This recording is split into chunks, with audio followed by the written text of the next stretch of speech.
Hello people, welcome back to my channel. Watermelon ఎప్పట్లా రొటీన్గా కాకుండా సమ్మర్ స్పెషల్ కదా, మొహబ్బత్ కా షర్బత్ చేసుకుందామా? పేరు విన్నంత కష్టమేం కాదు, చాలా సింపుల్గా ఈజీగా ఇంట్లోనే చేసుకోవచ్చు. ఎలా చేసుకోవాలన్నది నేను చెప్తాను ఇప్పుడు. ఫస్ట్ వాటర్మిలన్ని చిన్న చిన్న పీసెస్గా కట్ చేసుకోవాలి. నెక్స్ట్ ఒక బౌల్లో కాచి చల్లార్చిన పాలను తీసుకొని దాంట్లో తగినంత షుగర్ యాడ్ చేసుకోవాలి. షుగర్ యాడ్ చేసుకున్న తర్వాత మనం పీసెస్గా కట్ చేసుకున్న వాటర్మిలన్ని దాంట్లో యాడ్ చేసేసుకొని బాగా మిక్స్ చేసుకోవాలి. వాటర్మిలన్లో ఉన్న సీడ్స్ కూడా నేను తీయలేదు, బికాస్ సీడ్స్ కూడా మనకి చాలా హెల్తీ అనమాట. షుగర్ కరిగేంత వరకు బాగా మిక్స్ చేస్తూ ఉండాలి.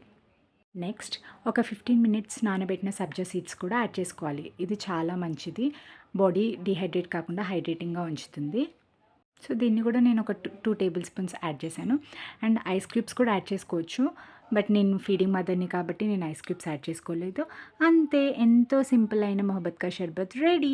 చూసారా, పేరు విన్నంత కష్టంగా అయితే అస్సలు లేదు. ఇంట్లోనే చాలా ఈజీగా రెడీ చేసుకోవచ్చు. సర్వింగ్ జార్లోకి ట్రాన్స్ఫర్ చేసుకొని తాగేయడమే. ఎంతో హెల్తీ అయిన డెలీషియస్ రెసిపీ అన్నది రెడీ అయిపోయింది.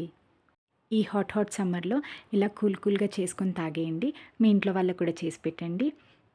అండ్ ట్రై చేసి ఎలా వచ్చిందన్నది నాకు కామెంట్ సెక్షన్లో షేర్ చేసుకోండి. Thank you for watching. Please subscribe to my channel. Bye.